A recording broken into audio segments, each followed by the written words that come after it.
Hello and welcome to the Rob Burgess Show. I'm of course your host, Rob Burgess. On this, our 265th episode, our guest is me. This is my 19th solo episode of the podcast. For a complete list, check the show notes. I am a 33-time award-winning journalist whose work has appeared in print, radio, online, and television. I am currently a reporter for Financial Planning magazine. Most recently, I was technology reporter for Wealth Management magazine, editor of the Wabash Plain Dealer, news editor of NUVO, managing editor of the Indiana Lawyer, and city editor, opinion page editor, and editorial board member of the Kokomo Tribune. I was also a reporter at WFHB, the Times-Mail, the Reporter-Times, Ukiah Daily Journal, and Ukiah Valley Television. And now on to the show. All right, hello. Welcome back to the Rob Burgess Show. I hope you're doing well. It's been a little while since I've done a solo episode, but this is something of a tradition now. Post-election, I do kind of a roundup, kind of what happened, what looks like ahead. This is the third time I've done that in the last 4 years. First time was in 2020, and then I also did one for the midterm elections in 2022. Now we're doing it in 2024, once again for a presidential election. And yeah, that did not go how I was hoping. And I know a lot of people out there probably feel the same way. And that was pretty devastating, pretty decisive loss. No way around it. I have to say, though, I haven't seen a lot of Republicans in this time period say that there was any fraud. I wonder how they account for that. I really have heard no inkling of how they can explain that. Did the Democrats just forget to do it this time, according to you? They did it in 2020, but they circled the wrong date on the calendar. They forgot this time. What's your explanation there?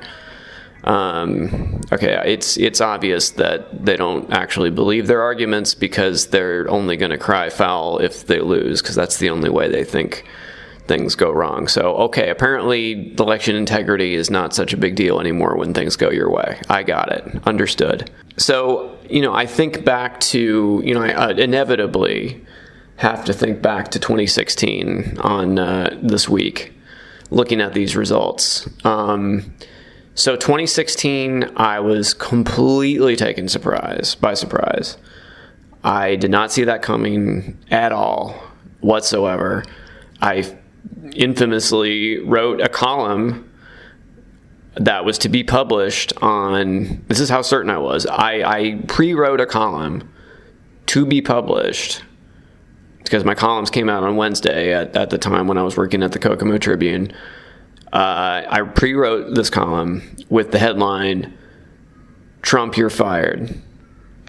I was so certain. I couldn't have been more certain. There's no way this country, for all its faults, we just elected Obama twice, for goodness sakes. We are not going to go electing this guy, are we? Yeah, we were. And I just didn't know that. It wasn't within my realm of possibility. I did not think it could be true. Of course, I was proven very wrong. And I think if I had opened my eyes on my hour-long commute each way to work and realized that I didn't even know what a Hillary Clinton yard sign looked like, and only saw Trump, things flying and posted along the way. Of course, I live in Indiana, so maybe that's not surprising, but still, it was there to be seen, and I just didn't want to see it, frankly. I did not want to believe that my country would do that. But they did, and then the next 4 years happened. We all know, how that went. And then in 2020, I mean, you can go back and listen to these episodes. In 2020, Biden won, I think, because it's the classic story of Republicans and Democrats. We've got Republicans who get thrown out of office because people get sick of them because they go too far. Democrats get thrown out of office because they don't use the power that they have when they have it to the effect that they should, and people don't see them as effectual. So, once again, people got fed up with Trump. Enough people did anyway. I was obviously glad to see Trump out of office, but I was worried, and I expressed my worry then because he got a lot more votes. And we'll go through these vote totals because I think there's a lot to learn from looking at these numbers here. I was concerned in 2020 because I saw where this was headed.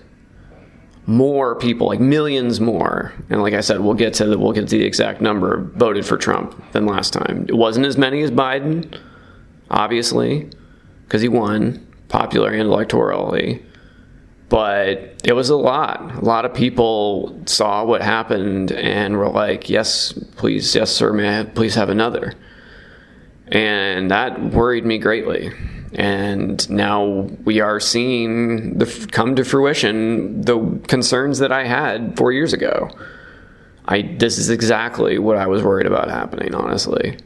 So today we're in 2024 now. We're 8 years removed from 2016, and I am, of course, disappointed, crestfallen, sad, you name it, but one thing I am not, that I was in 2016, is surprised.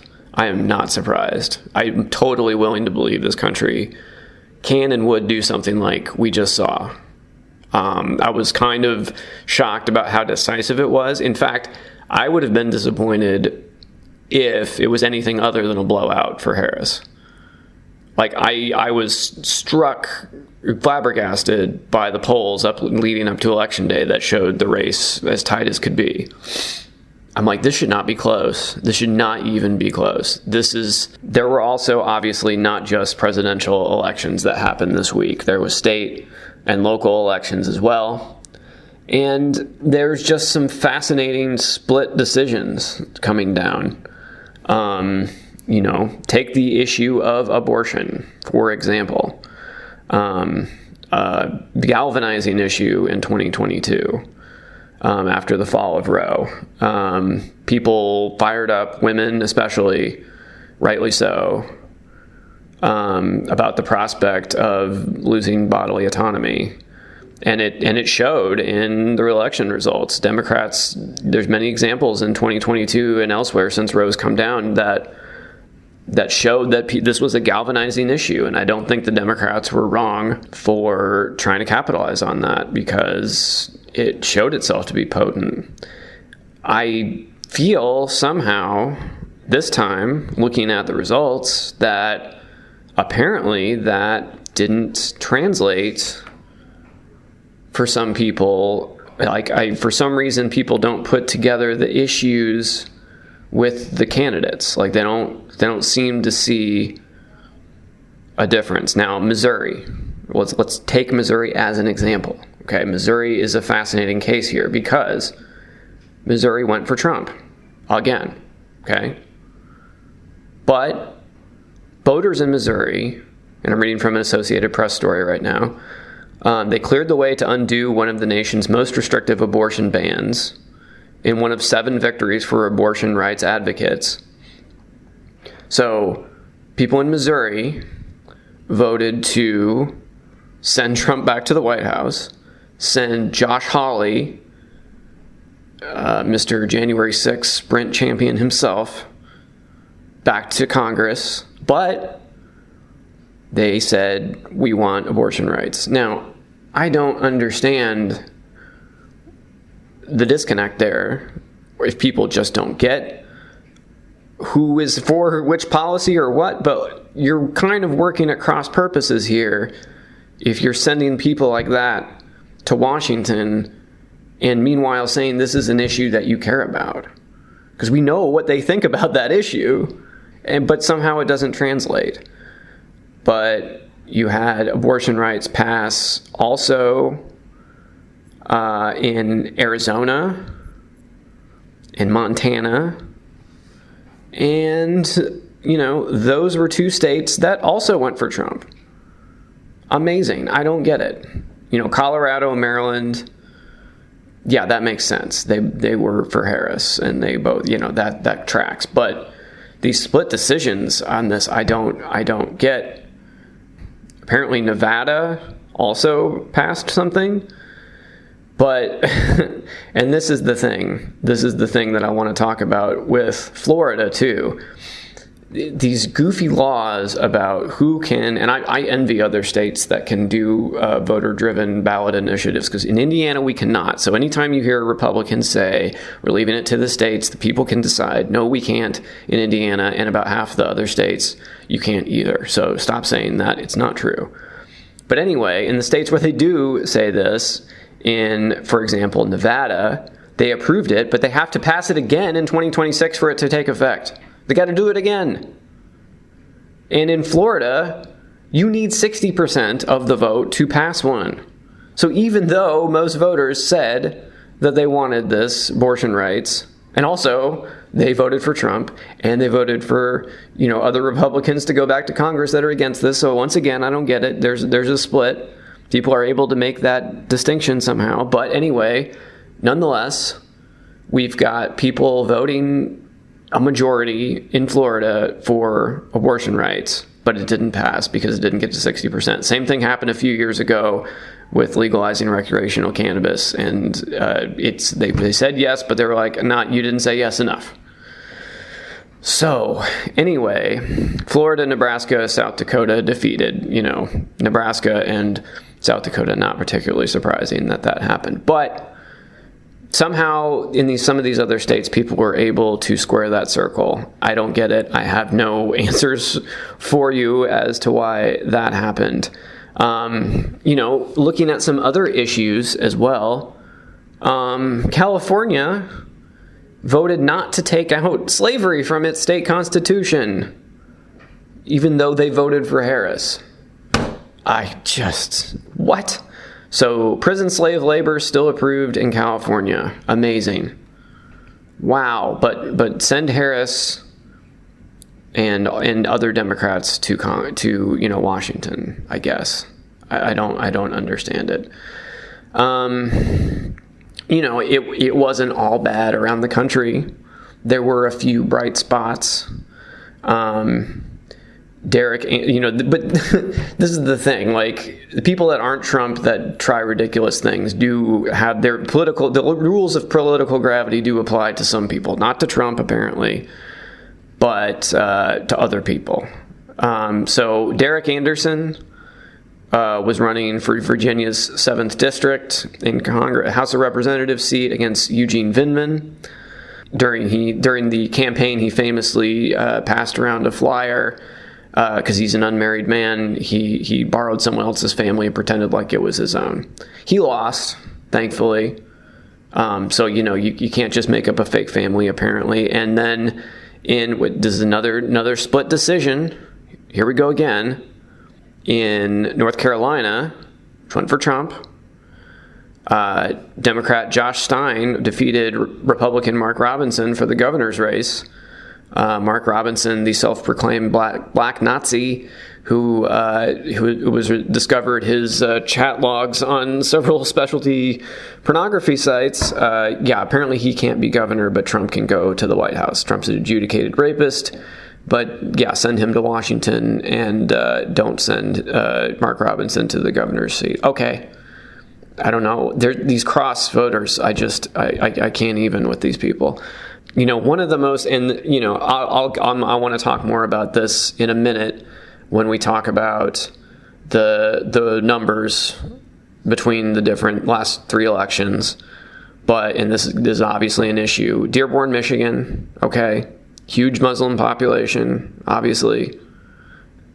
Trump won Dearborn, Michigan by 7 points, and also. In Dearborn, Michigan, Rashida Tlaib, member of the squad, also won by 32 points. So there's a not insignificant number of people in Dearborn, Michigan who are Trump/Tlaib voters. Amazing. Who are these people?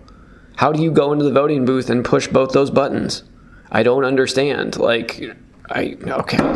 Somebody will have to explain it to me. I get the larger issues at play, but still, it's kind of staggering to believe.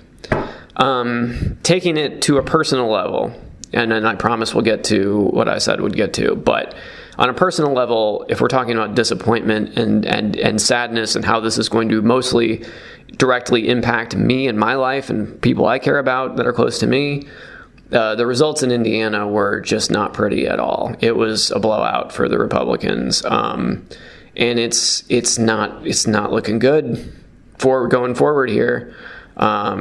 Still have Republican supermajorities in both chambers of the state house. You know, we have incoming Governor Mike Braun. He was one of the people that signed up to be an election denier on January 6th. He changed his mind after he saw the insurrection, but still, he made his intentions known before he went in there that he was going to do that. He also later said that it should be left up to the states whether or not Loving v. Virginia should be upheld. Okay. NWI, we have Dan Ford. Hey, Senator. You spoke about judicial activism. If the Supreme Court later this year strikes down the right to abortion, would you consider that to be judicial activism, legislating from the bench? I consider it to have been judicial activism when it occurred back almost 50 years ago. So I think this would be bringing it back to a neutral point to where that issue should have never been federalized. Way out of sync, I think, with the contour of America then. And this basically puts it back to a point where, like most of these issues, where one side of the aisle wants to homogenize it federally, is not the right way to do it. This should be something where the expression of individual states are able to weigh in on these issues through their own legislation, through their own court systems. Quit trying to put the federal government in charge of not only things like we did navigating through COVID recently, where I think that was misguided, but in general. So no, I think this takes it back to a point where it should have never gotten beyond in the first place.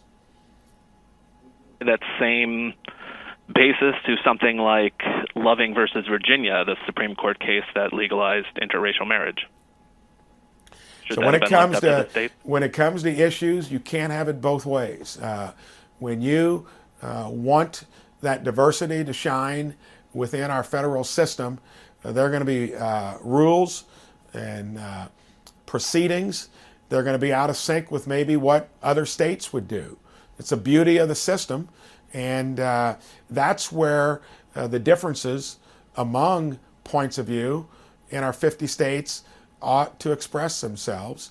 And I'm not saying that rule would apply in general, depending on the topic, but it should mostly be in general, because it's hard to have it on issues that you just are interested in when you deny it for others with a different point of view. So you would be okay with the Supreme Court leaving the question of interracial marriage to the states? Yes, I think that that's something that if you're not wanting the Supreme Court to weigh in on issues like that, you're not going to be able to have your cake and eat it too. I think that's hypocritical. What about Griswold versus Connecticut? Well, you can list a whole host of issues. When it comes down to whatever they are, I'm going to say that they're not going to all make you happy within a given state, but that we're better off having states manifest their points of view rather than homogenizing it across the country as Roe versus Wade did. Thanks. And so he's our next governor. So that's who's going to be in the governor's seat next. His lieutenant governor, Micah Beckwith, fellow Noblesville, Indiana resident, most famous, you may know him from the recent controversy over book banning in the Hamilton East Public Library. My local library tried to get a bunch of books removed, failed at that. You were in the news this past year amidst the fight over John Green's book and other books in the Hamilton County library where you served on the library board. Yeah. In a statement about this LG race, Indiana Democrats called you a far-right pastor, in their words, who was focused on criminalizing abortion, banning books, and cutting funding for public education. What's your response to those who might feel your positions are too extreme in their view? Yeah, I haven't changed my positions for the last 25 years. I think what our culture is doing is going further and further left. It's getting pulled left by the media, by the just the culture in general. I've always said, hey, life begins at conception, and I believe we should defend all life. And if I believe life begins at conception, I'm going to always be an ardent defender with of that. no exceptions. Well, I think I am that way. I don't want to see us. If we can make sure that life is defended at all costs, let's go down that path. Even in cases of rape? Well, in cases of rape, that to me, I would love to see something where justice happens. So I've put forth something on the abortion aspect where if you, because I don't want to I'm not going to put myself in someone's shoes that's going through that. But I also know that there's an innocent child that has been created, and it begins at conception. So if that's going to be the case, we go down that path, then I want to see the person who raped the woman also get charged with murder, first-degree murder as well. Because if there's going to be an innocent life that's taken, and it was the fault of this man that did a wicked thing to begin with, then there needs to be justice. And I think we can come to solutions like that. Again, I'm going to always say let's err on the side of life as much as we can. And so I've always been a defender of that. When it comes to banning books, because that was a lot of the criticism, I just want to keep pornographic material out of the hands of kids. All right, I'm not saying that you can't have, if you're an adult and you want to go explore that, you have the freedom and liberty to do that. The library board looked at some of these cases and found these weren't necessarily pornographic items that were being moved to. Well, I could show you. I could show you some of the items that we found, and you would be censored on this program, right? Real quick by federal regulations. But was there more backlash to that than you expected, given John Green's involvement in all of it? No, because we were fighting an internal battle too with the library. There was staff that didn't like what we were doing. They wanted all pornographic material to remain in the kids section, and so when we started removing some, they started removing books that weren't. Again, they found it wasn't necessarily pornographic. Yes, I know that could be a subjective term. Well, I mean, I'll show you that I could, I could show you it, but I think it would be considered pornographic. But again, let's go back to the why behind that. It's like we want to protect the innocent of our kids, right? And I think everyone can agree on that. And all we were saying in that battle was just saying, hey, take this controversial, questionable content and just move it over to the adult world, right? That way, if little Jimmy or little Susie, they wander into the adult world, at least mom and dad know, hey, I probably should have the antennas up a little bit more to make sure that my kids aren't stumbling into something that would be harmful to them. Julie McGuire, she has some experience serving the legislature, as does Mike Braun. You haven't served in elected office at the State House. Does that kind of experience matter in your view? Well, I'm an outsider. I mean, I'm a true outsider. I have done a lot of legislative work with the Indiana Family Institute. I've worked with Senator Jack Sandlin when he was proposing some of his legislation. Him and I have been on a couple of the TV programs in Indianapolis defending that. I've worked with faith and family conservative legislators, and we've helped testify in committee. I've been testifying in committee, pushing bills through first, second, and third readings. So I have a lot of experience actually with legislation. But he's got some extremist views, and now he is a heartbeat away from the governorship. And we've got Todd Rokita, who, I don't even know what to say. He's going back to being the Attorney General. Indiana's Attorney General thinks Dr. Caitlin Bernard should be punished, and AG Todd Rokita is asking the state's medical licensing board to discipline the doctor. Here with more information tonight, Fox 59's Steve Brown. Steve? Hi there, Dan. Rokita himself signed and submitted the complaint to the licensing board today. Dr. Bernard's attorneys called the move frivolous, but the Attorney General alleges Bernard broke two laws and, in his opinion, deserves to be punished. The ongoing dispute between Rokita and Bernard began in June. That's when Bernard disclosed she had provided an abortion to a 10-year-old rape victim from Ohio who could no longer get legal access to the procedure in her home state. In the complaint to the Medical Licensing Board, Rokita alleges Bernard failed to notify law enforcement in Indiana or DCS concerning possible child abuse, and that she disclosed the girl's protected health information by talking about the case publicly. Bernard did file paperwork to report the abortion, and IU Health said she did not violate her patient's privacy. Peter Pogue has represented doctors brought before the Medical Licensing Board. How serious is something like that? Their license is at stake. The final hearing itself is much like a small trial. You have an opening statement by each side. You put on evidence. You can call witnesses. You can have experts testify. Pogue notes everything in that final hearing is open to the public, even deliberations by the board, including consideration of punishment. It can range from a censure or a letter of reprimand or probation, all the way through license suspension or revocation. In a statement, Bernard's attorney, Kathleen Delaney, downplayed the matter, saying Rokita is doubling down on the frivolous consumer complaints by referring them to the licensing authorities. Now, consumer complaints are the basis for Rokita's submission to the board, and there are 6 of them cited as exhibits, just 2 from Hoosiers, the rest from people in Kentucky, Missouri, and California. Steve Brown, Fox 59 News. So that's what's happening locally for me. It's not great, and it will probably affect my life more directly than any of these national things fully. But very disappointing. I want to look at some of the numbers here for president, and I'm going to look at the last 3 elections, because I really think that there's something to be learned here by looking at just the raw data. 2016, all right, Trump versus Clinton. We're just going to look at the popular vote totals now, okay? Trump, in 2016, gets almost 63 million. Hillary Clinton gets almost 66 million, okay? So it was close, right? But Hillary still came out on top, popular vote-wise. Obviously, we know what happened with the Electoral College there. All right, moving to 2020, okay? Now we've got Biden versus Trump, all right? Now, Trump increased substantially his raw vote totals, all right? He had 74 million and change.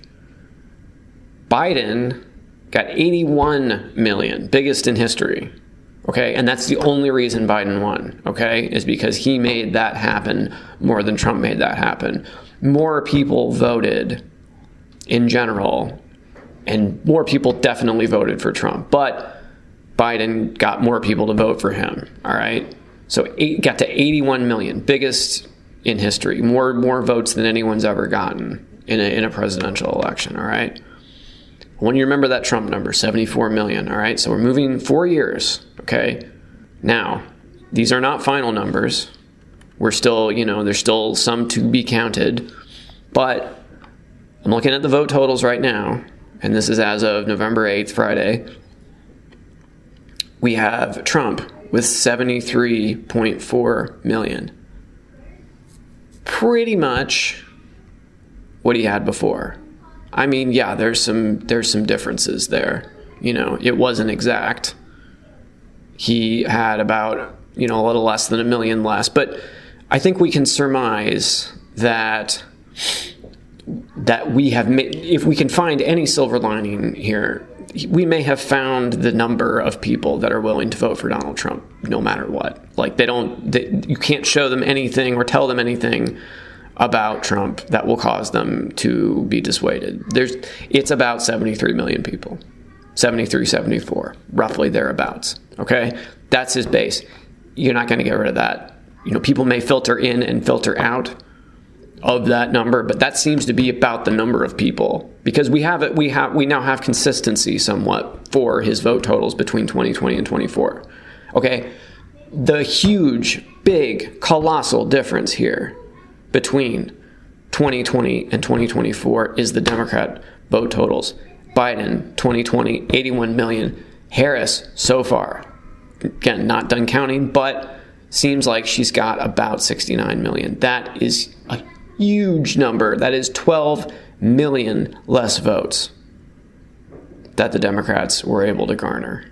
12 million. That is gigantic. Okay? And Trump lost about 1 million, so he didn't gain. All right? He actually lost since last time a little bit. But the Democrats lost so much more. And Trump, for the first time, has now won the popular vote too because of this. So there's not even that disparity anymore. He lined it up. It's the first time, I believe, that's happened for a Republican since 2004. So that's huge. All right. And people have already gotten, that 12 million number is so big that that's what people are talking about now. The finger pointing has begun. All right. And it should. And Democrats, listen to me. I'm not one of you, but I want you to do well, because I've said this again and again, and I need you to hear me. I'm not a Democrat. I've never been a part of a political party, okay? There is but one political party in this country that lives in reality, okay? And it's the Democrats. And Republicans do not live in reality, okay? They're not playing with the same facts that we are, okay? They have their own alternate facts, alternate universe, everything, okay? They have their own ways and means, all right? So you are the only ones left for us right now with the way our political parties are set up. And there's a problem here. There's a huge, huge problem here, okay? And I want you to not be defensive. I want you to, yes, I understand you're feeling how we're all feeling, but you know what I'm saying? You gotta be reflective right now, and you've got to be willing to take some criticisms here. Because 12 million people, you can't lose 12 million people in 4 years and expect to win. You just can't. And if we're allowed to have elections in 4 years again, I would like you to do better. And in 2 years, and in any elections going forward. All right. So what happened? Where did 12 million people go between 2020 and 2024? I mean, that's such a big number that, first of all, it can't be one thing. It's not. It's not one thing, all right? It's a lot of things, but there's a few big ones, all right? You can't, first and foremost, let's just say you can't discount the twin-headed monsters of racism and misogyny that were working against Harris, all right? I mean, that's just a fact. I mean, she's a woman, and she is a woman of color, and right there, that's 2 strikes for most people. And then, I mean, I hate to say it, Jonathan Fowler, regular guest, and I have talked about this so many times in the lead up to the election. The Israel-Palestine thing, I mean, you look at those Dearborn results, that tells the story. That's a huge part of your coalition that you have lost because those people did not feel listened to or heeded or made to feel like they had a seat at the table. And for whatever reason, the Harris campaign thought they could steamroll past that. They couldn't. He intends to cut Social Security and Medicare. He intends to surrender our fight against the climate crisis, and he intends to end the Affordable Care Act. You know what? If you want Donald Trump to win, then say that, otherwise I'm speaking. They couldn't, and they didn't take those people's concerns seriously, even though it was a flashing red light the whole time. You had, back when Biden was still on the ballot, you had 100,000 people in Michigan be uncommitted voters for the DNC because of this issue. And look what happened in Michigan, all right? Lost. Okay, and I'm sure other places too, all right? You have to make these people feel that have these concerns that are deeply held. You have to make them feel like you're at least listening to them. They did not feel that way. And then then you're going to get the results we see. All right, so that's another one. Like I mentioned with abortion is apparently not a motivating factor for some people, at least presidentially. When Trump said they would not sign a national abortion ban, I guess people believed him. I don't know why they would. Maybe they didn't think he would actually go through with it. I don't know. But that was not a galvanizing enough issue to put Harris over the top this time. And I don't think Democrats were wrong for thinking maybe that it would be, but for whatever reason, people did not make that connection. All right? I also think that people forget how bad it was under Trump. They really, in 2020, things were still very fresh. All right, we were living with it day in and day out. So there was a living, breathing example on the news every day of how bad it could and would get. People have very short memories, and they did not remember how bad it was and weren't effectively reminded for whatever reason. I've seen people saying that because Trump and Vance went on Joe Rogan's show that maybe put them over the top, and Waltz and Harris did not. I don't know how many votes that really would have swayed, but I do think he is speaking to a younger demographic that also broke pretty strongly for Republicans. Young people went pretty hard right this time, and that's super disappointing. But I almost understand it in that if you're 18 right now, you have been living with Donald Trump running for president since you were 9 years old. Okay? Like, it's a staggering amount of time, but but think about that, right? When you were 9, this dude came out on the golden escalator. Now you're 18 years old, and he is still on the scene and running for a third time. So this guy's been infecting, this is why this is one of the reasons I was so upset in 2016. This is like when you let somebody in to the national bloodstream like that, you can't get them out. Like, the future is forever altered, no matter how quickly or if ever this guy leaves the actual office. You know what I mean?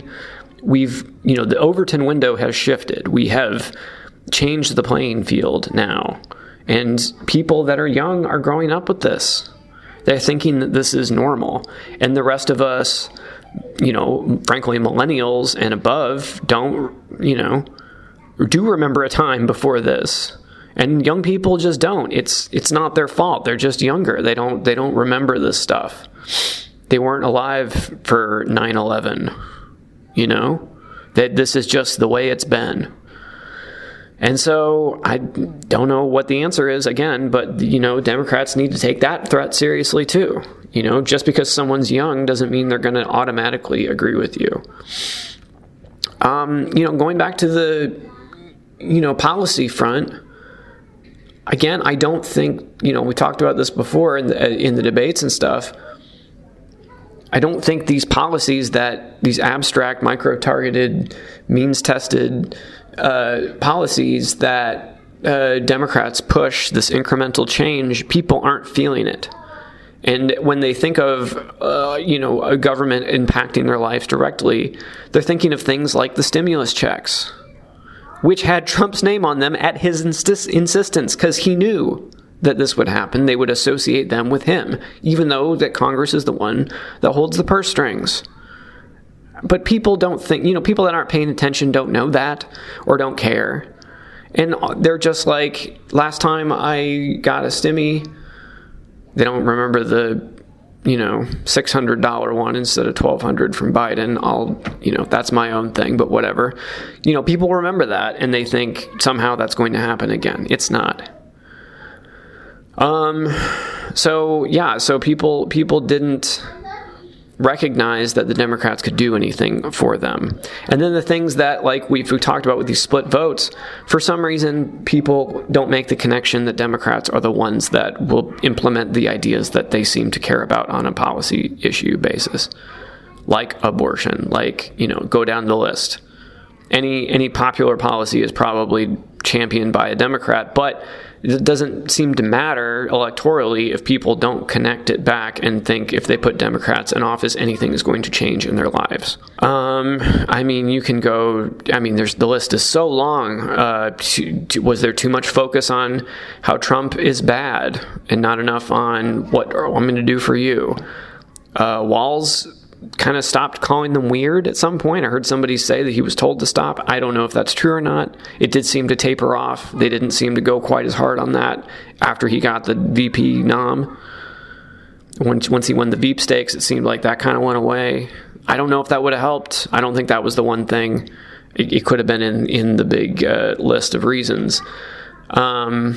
We had a lot of non-endorsement endorsements. We had a lot of people and organizations that normally throw their hat in the ring that didn't. Maybe that made a difference. You know, the Teamsters didn't endorse anyone. The president of the Teamsters spoke at the RNC, but they didn't endorse anyone, which is kind of an endorsement in and of itself, as was the last-minute decisions by the Washington Post and the LA Times, both owned by billionaires, to pull their endorsements as well. I don't know how much that, again, I don't know how much that matters. That's obviously not the only reason. I can't imagine it helped. And so, yeah, so like we're going to spend the next however long debating what could have gone differently. But yeah, there's something went wrong, and it was Democrats to lose, and they lost it. It wasn't Trump's to win. He, like I said, got about 1 million less votes. Okay, he did not gain this time. It's just that the Democrats lost way more of their coalition, and you can't do that and win. Got to figure out a way to like stitch that back together somehow. So Democrats, please don't be defensive right now. Please be reflective. Please be open to constructive criticism, because it's meant in a positive spirit. It's not meant to tear you down or make you feel worse, but something went horribly, horribly wrong. And until we face, the first step is recognizing you have a problem, right? You have a problem, okay? And if we can get past that, then we can start talking about solutions. But you can't be defensive right now. Don't take any of this as negativity. It's not. So, I mean, going forward, what's the best case scenario? Well, it seems like Republicans are going to have all the levers of power for the foreseeable future. We got the Supreme Court in their back pocket. We already know that Thomas and Alito are probably going to, retire, and they're going to put some conservative toddlers in there. And for the rest, pretty much probably for the rest of my life, we're looking at a conservative court. Unless the Democrats in these last few weeks, and I don't think they're gonna, but if they were to do some real radical stuff on the way out, expand the court, pack the court, cancel student debt, legalize cannabis, there's some pretty sweeping things Biden can do on the way out the door. He's not gonna, even though the Supreme Court has already said whatever a president does is legal. Democrats, once again, think they have to be in Washington to be a good example for Republicans, and the Republicans are going to do whatever it is they want. So we already know how that's going to go. They're not going to do it. So, best case scenario. What's the best case scenario for the next few years? All right, here's what I think. We had a backlash, right? We had Obama, and then we had Trump, right? That was a backlash to Obama. People whose brains broke when a black man became president couldn't handle it. We swung all the way. Trump gets to be the bull in the china shop for 4 years. Pandemic, people are sick of it. Then Biden gets in. Okay, Biden, dithers around, doesn't, drop out or immediately say he's not running again. Harris gets put in the last minute with no primary. We have a couple of weeks, and then we're to the election, and then there's a backlash. There's a backlash to Biden, and Trump's back in. So all we can hope for is another backlash, right? We just got to let the Republicans do what they're going to do, and then let the people who voted for him be all shocked and surprised when these things maybe they didn't believe would happen, that he said he was going to do, happen. I never thought I would say what I'm about to say, but here goes. The best case scenario presidentially for the next 4 years is that Donald Trump serves out his term successfully. Yes, that's right, you heard me. He better not die or resign or get impeached successfully or any of those things. Do you know why? Because you know who will be the president then? It won't be Kamala Harris. It will be J.D. Vance. And whatever you want to say about Trump, he's not an ideologue. He doesn't have any real policies. He doesn't really care about the nitty-gritty details, okay?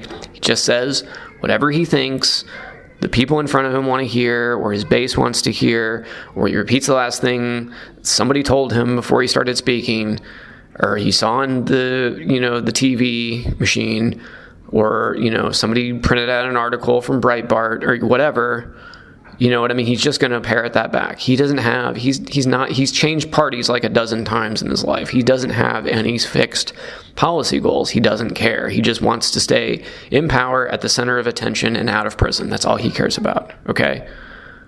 J.D. Vance is not that. He has ideas.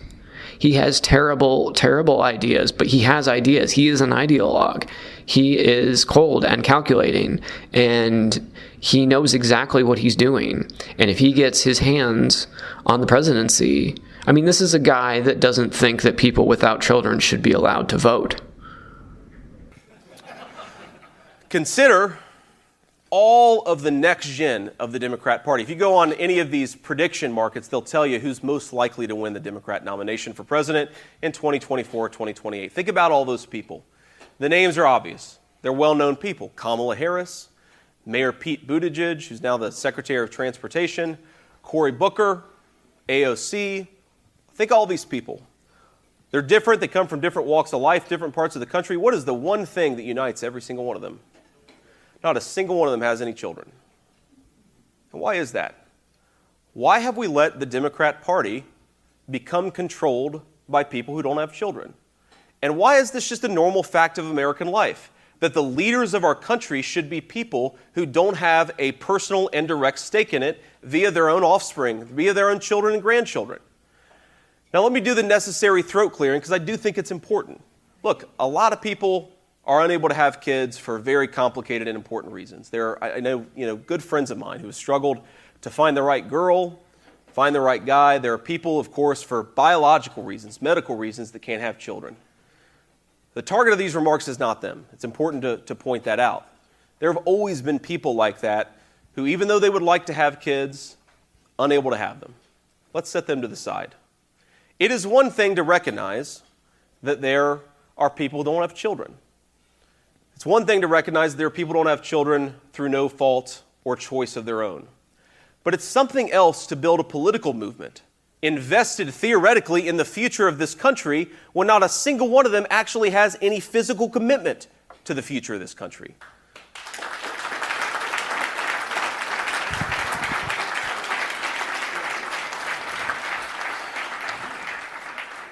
Now, I think, unfortunately, and I'm going to take some pot shots at people who have been taking pot shots at me the last couple of weeks. It's honestly true of a lot of folks in our press and in our media. Very often I will read a story about me, or someone else will pass a story on about me. I can't read all of them because there are a lot of negative stories about J.D. Vance in the last few weeks. People seem to not like me in the liberal and the mainstream press. But very often I'll think a little bit about the people who wrote those stories.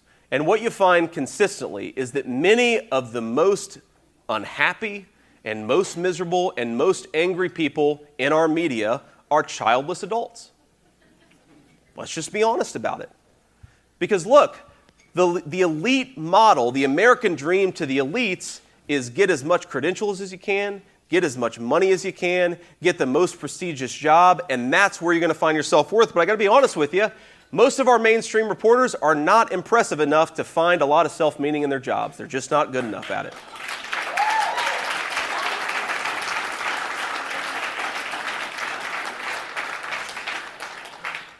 Thank you for clapping at that. But what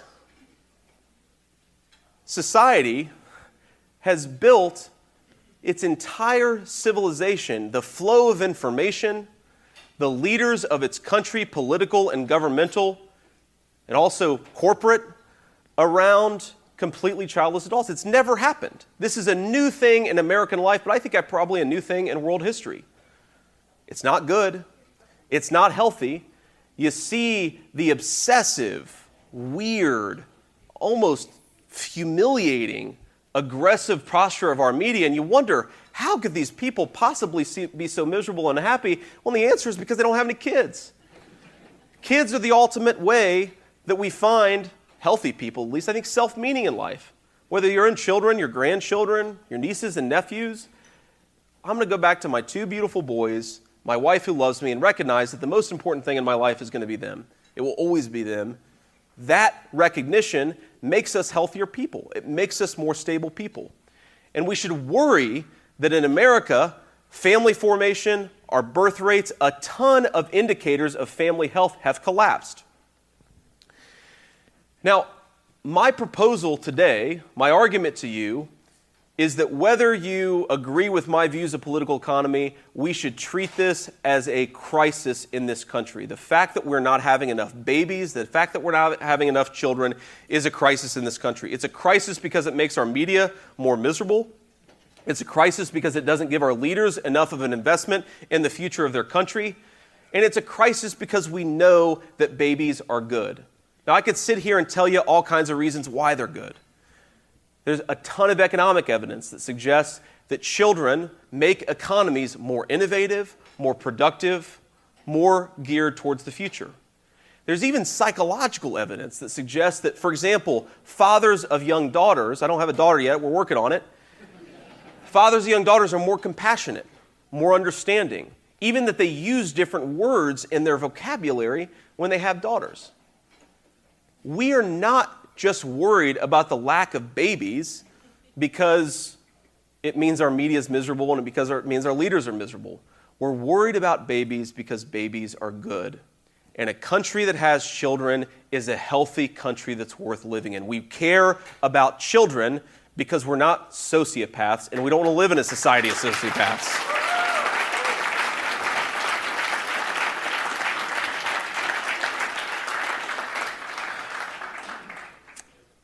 Now, there are a few ideas, concrete ideas, for how we can make it easier to raise American families and support American children.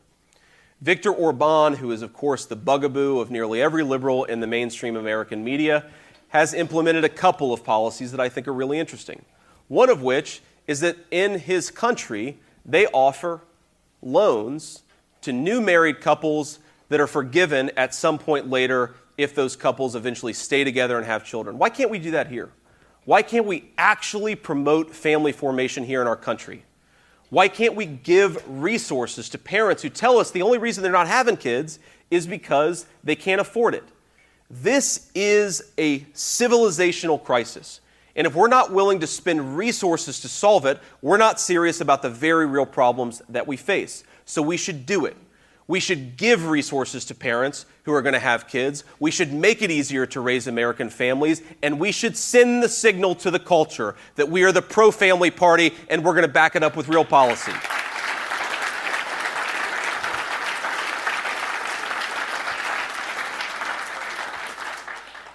But I worry that the specific policy details, and we can debate these things, we can argue about them, but I hope we all agree that more healthy American families is a good thing. We can debate the specifics of these policies, but I worry actually that there is a structural democratic disadvantage built in to our society right now. I'll be simple and direct about it. Compare, for example, the leaders of the Democrat Party, the people who may very well be the next president of the United States. Compare their investment in this country, compare the fact that they don't have families against a middle-class Ohio family that spends a ton of resources and a ton of time educating their children, teaching them to love their country. When those kids get older, those kids will go off and fight in American wars. And when all of us reach the point that all of us will reach, they will be the ones who take care of us in old age. That's not something you can buy if you don't have people. These children are the future of this country. And yet, the parents who have them actually have no advantage in our democratic process. They have a smaller voice in some ways, in very many cases, than the people who don't have any children at all. The children who come from these families have no real representative in our democracy. Why don't we change that? Now, some people will say this is radical and this is crazy. The Democrats are talking about giving the vote to 16-year-olds, but let's do this instead. Let's give votes to all children in this country, but let's give control over those votes to the parents of those children.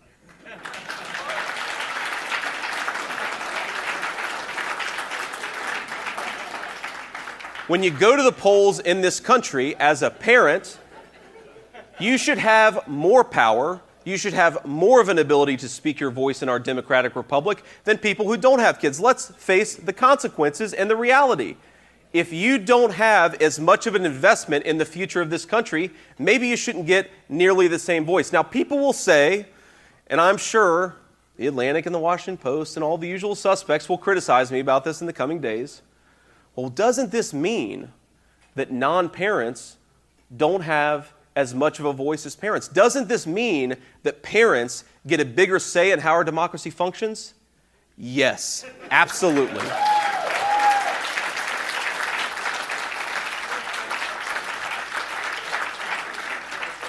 So let's do it. Let's push better public policy, but let's also make this a pro-family country, not just in the way that we vote, not just in the policies that we enact, but in the very structure of our country.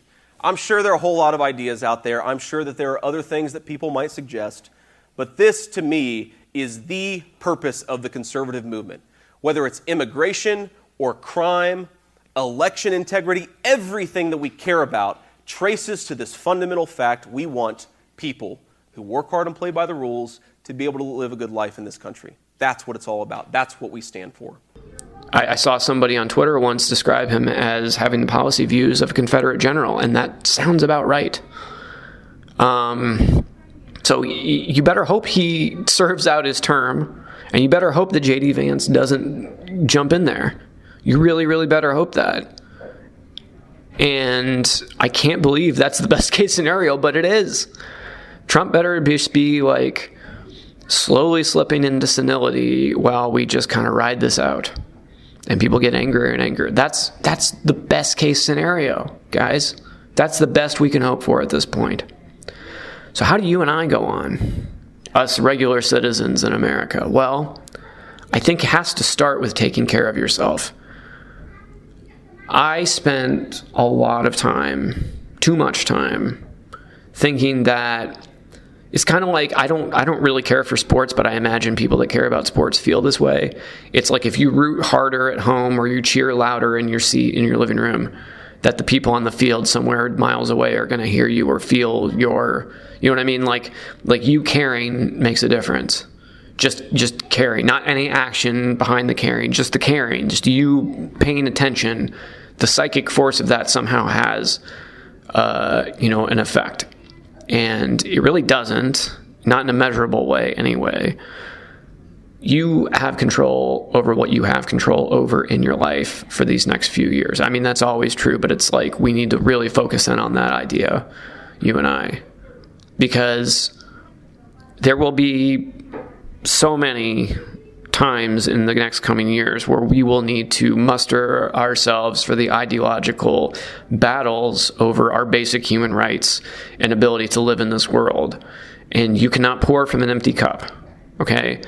When the plane is experiencing turbulence or going down, I mean, depending on how bad things are, when the oxygen masks drop in the plane, you had to put your own mask on first before you help anyone else, okay?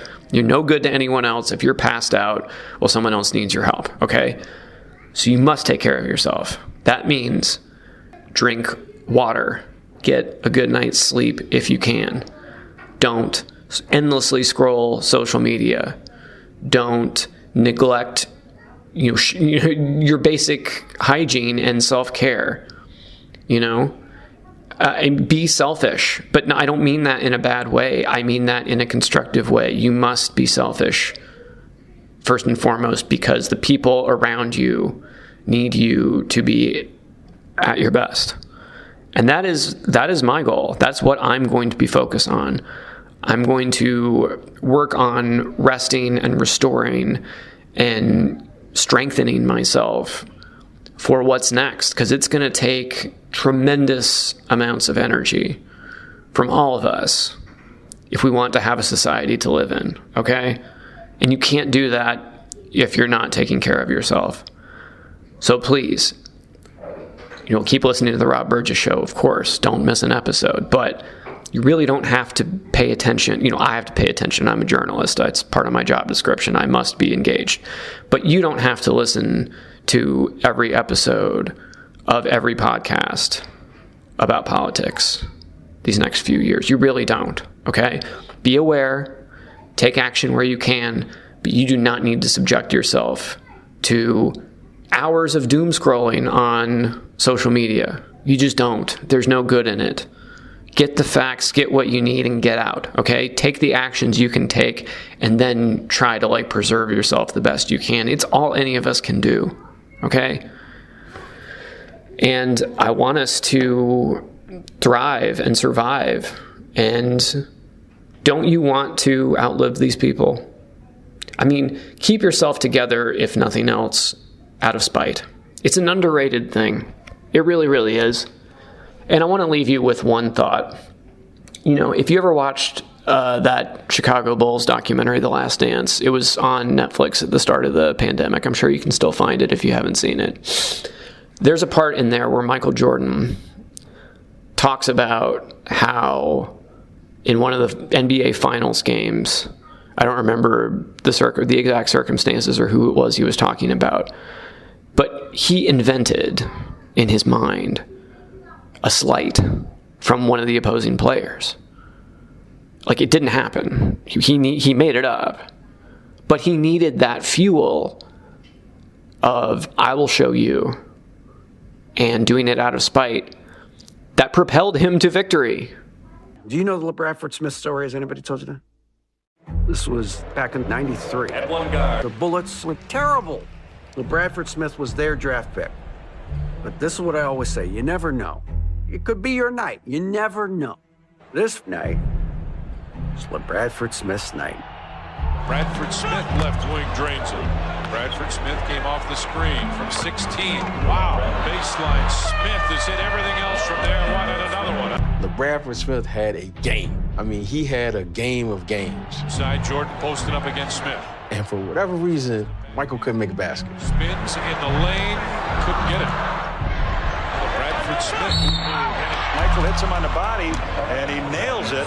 Smith, he has really got that touch going. No, we're not talking about that guy. We're talking about LeBradford Smith. In Chicago, LeBradford Smith scores 37 points against Michael Jordan. He said that LeBradford Smith, walking out of the gym, had said, "Nice game, Mike." And you knew that this wasn't going to go down well. The next night, they play in Washington. We played him on a back-to-back. I never forget it. So we're flying to Washington.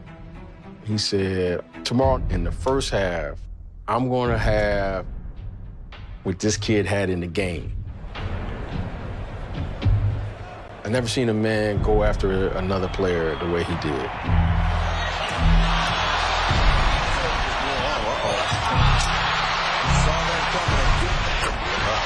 Jordan scores 36 in the first half. He's concentrating almost solely on LeBradford. He took such umbrage at a guy saying, "Nice game, Mike," that he torched and humiliated him. All right, spite is an underrated motivating factor in the world, okay? Do not let these people win. Do not, if they want to destroy you in your way of life, and they want to rip everything away from you, make them do it with their bare hands. You know what I mean? Don't do it. Don't, as Timothy Snyder has said, do not obey in advance. Thank you for listening to The Rob Burgess Show. I have other episodes in the hopper that are more lighthearted and fun. I've got some career updates I'm excited to share with you eventually. But I felt like I needed to do this because I've done so much, and I want to say a special shout out to regular guest Jonathan Fowler. I mentioned him already. He's been my partner in crime through 3 election cycles. We've gone through the ringer together on these primary and general election debates and issues. And if you want to go back and listen to any of our episodes together, that would be great. We've delved so deeply into the issues. And, I thank him deeply for that, for being my co-pilot on that journey. We'll be back, I'm sure, with more on many topics and to be continued. The saga continues. I wish you good health. I wish you good mental health. I wish you success in all your endeavors. And keep listening to The Rob Burgess Show. Don't listen to so many of those other podcasts. They'll just stress you out. We're here for you, though. All right, well, thank you for listening. I'll be back with you soon enough. And, take care of yourselves and each other.